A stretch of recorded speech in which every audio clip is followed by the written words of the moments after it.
Buenas noches. Gracias a Univerde, a Universidad Verde, por haberme invitado y gracias a ustedes por la asistencia. La necesidad de otro paradigma a crear, y yo pongo en mi intervención el énfasis en empezar a construirlo ya. No es un relato sobre lo que está pasando, sino sobre lo que podemos hacer. En segundo lugar, y este dato no es baladí, porque a pesar de que lo parezca en principio, tiene una explicación con el resto de mi intervención. Esta intervención mía aquí es una sinopsis muy esquemática también de mi intervención ante la alta dirección del Partido Comunista de España. Por tanto, esto que yo voy a exponer aquí ha sido expuesto ante mi partido. Y comienzo. En el año 1979, Manuel Sacristán, catedrático de Metodología de las Ciencias Sociales, miembro del Partido Comunista, etcétera, etcétera, y sus discípulos, Paco Fernández Buey, Víctor Ríos, Quim Sempere y después, como un epígono, Jorge Riesman, figuras ya conocidas, escribieron en la revista Mientras tanto lo que sigue, en el año 79. No se puede seguir siendo comunista o socialista sin ser al mismo tiempo ecologista. Pero yo mantengo, y fue lo que mantuve el otro día, que 40 años más tarde debemos decir lo siguiente: no se puede ser comunista o socialista sin priorizar la ecología política en aras de construir un nuevo paradigma. Esta segunda afirmación, que parece muy radical, obedece al análisis de un proceso que a veces pasa desapercibido y que también voy a sintetizar mucho. Ha habido 4 grandes momentos en que ha habido 4 grandes discursos fundantes. Yo le llamo discursos proféticos, porque a la humanidad le dan una visión de comprensión de lo que está ocurriendo, le dan una metodología y le dan unas instrucciones de lucha. El primer momento ocurre en el siglo XIX, al aire del Manifiesto Comunista, y eso significa la creación de las internacionales, no solamente el socialismo o el comunismo, sino también el comunismo libertario, el anarquismo. Pero hay otro segundo momento, que es en el año 1949, cuando Simone de Beauvoir publica su obra El segundo sexo, y comienza a hablarse ya del feminismo y hablando de la mujer como algo generado, producto histórico de una serie de relaciones y una visión patriarcal de la sociedad. En el año 1961, Frantz Fanon, argelino, publica un libro que tuvo un éxito extraordinario, Los condenados de la tierra, en donde plantea no solamente el que reclama ya la independencia de las colonias, no olvidemos que en aquellos años hay una lucha anticolonial extraordinaria, sino que plantea el valor de las culturas, de la tierra, de los movimientos específicos, de la propia liberación que tienen los pueblos y, por tanto, reclaman su puesta al lado de la cultura occidental tenida como modélica, única y exclusiva. Queda el cuarto, en el año 1972, Donella Meadows, siguiendo las instrucciones del Club de Roma, plantea los límites del crecimiento, el origen, podríamos decir, simbólico de la actual ecología política. Pero estos hechos, observemos un proceso paralelo. En 1974 se acuña el término ecofeminismo por François Daubon. En el año 2001, el Manifiesto Ecosocialista. En el año 2007, la Declaración de Malí sobre la soberanía alimentaria, sobre todo de los pueblos indígenas, dice: las producciones agrarias deben hacerse sobre bases sostenibles. ¿Qué es lo que está pasando aquí? Pues que hay un proceso en donde la historia va arrastrando hacia la creación de un sujeto revolucionario o de transformación. Y esto es importante, porque estos 4 grandes discursos, estas 4 grandes visiones han ido siendo articuladas en torno a la ecología política. De ahí su prioridad. Y de ahí se deduce, por tanto, que cuando yo hablo de construir un nuevo paradigma, tengo en cuenta lo siguiente. Primero, la gravedad del problema. No voy a describirlo, ha sido descrito perfectamente.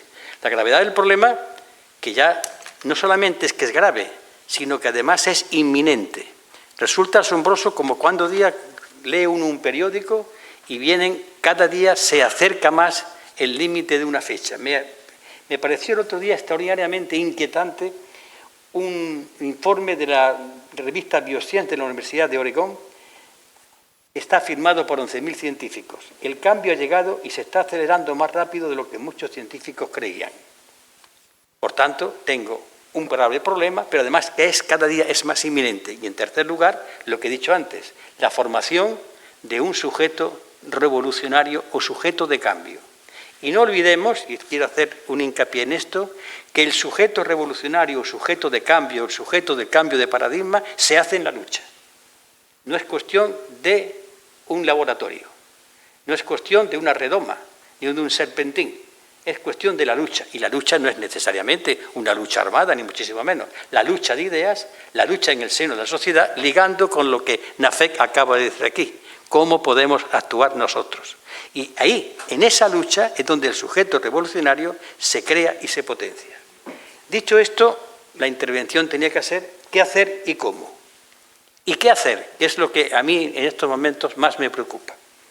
Para abordar este tema debemos tener siempre presente una serie de hechos que no pueden obviarse, de premisas.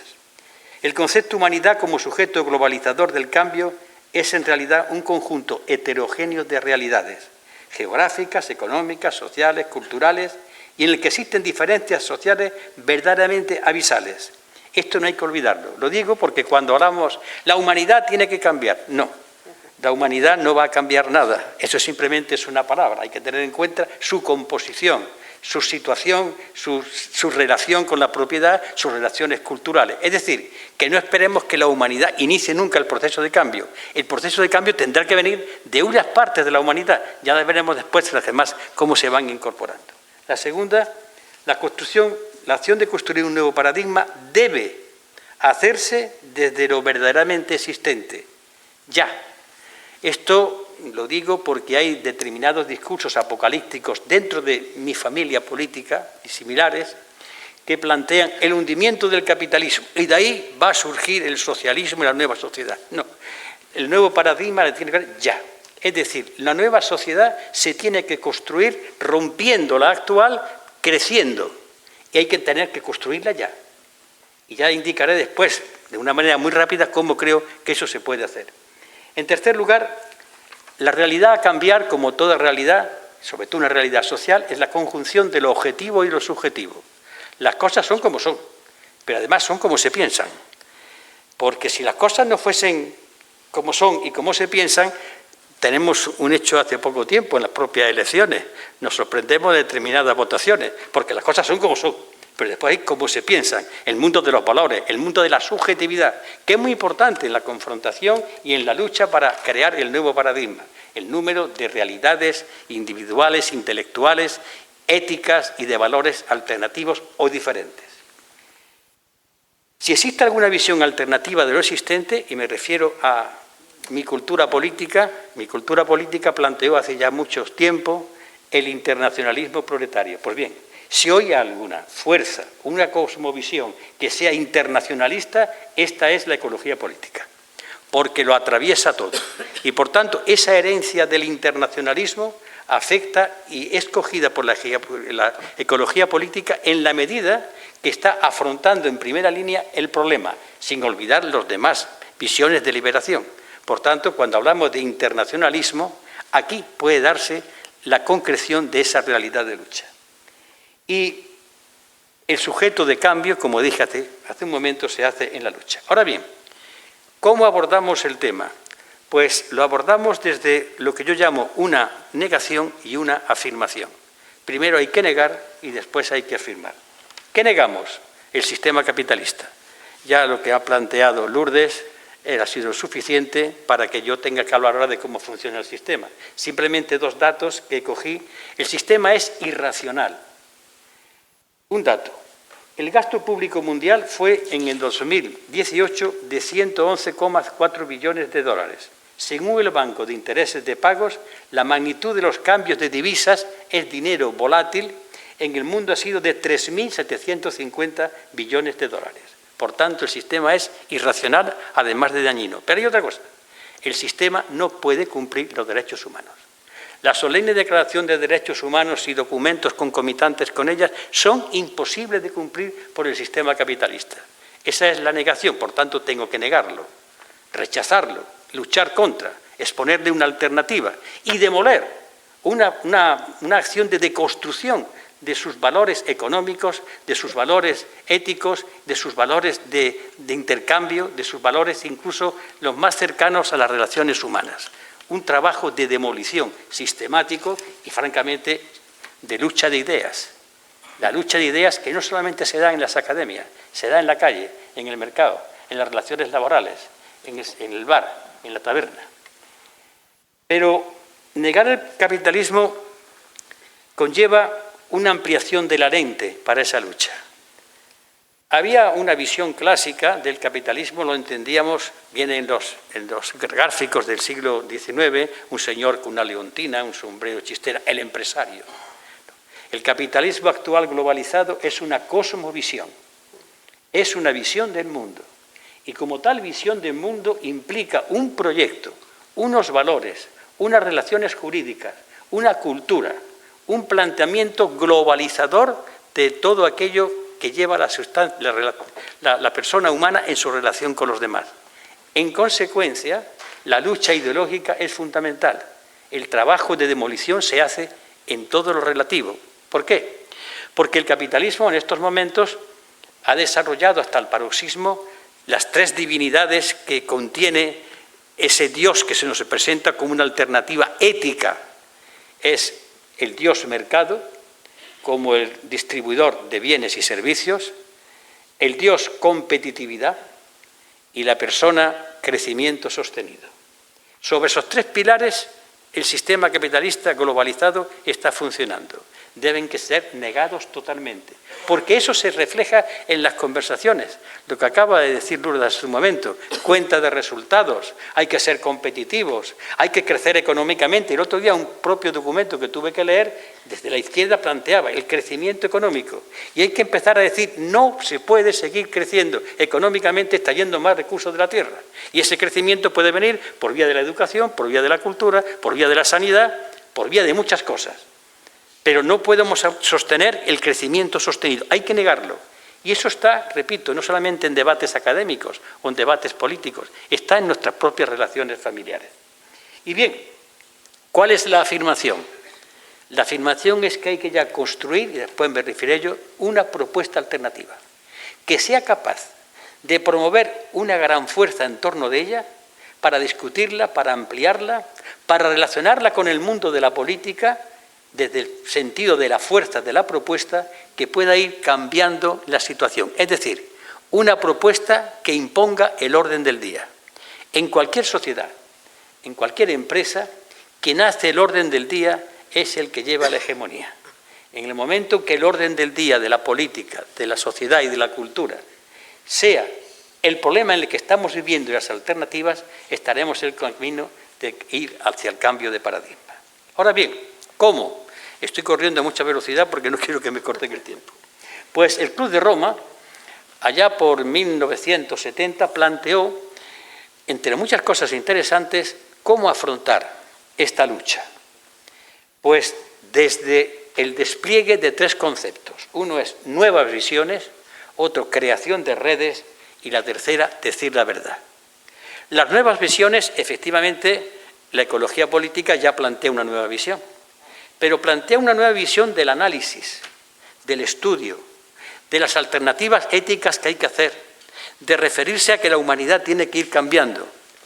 Y yo planteo, ¿y por qué no es posible? Porque en algún sitio hay que empezar, que en torno a un documento alternativo, primera medida, segunda medida, tercera medida, discutido por todos los agentes y personas que trabajan en el mundo de la ecología y de la alternativa ecológica, por las fuerzas políticas que se presten a trabajar. Todos estos van a elaborar una propuesta programática que se imponga en el orden del día, las redes, el discurso político, las relaciones sociales.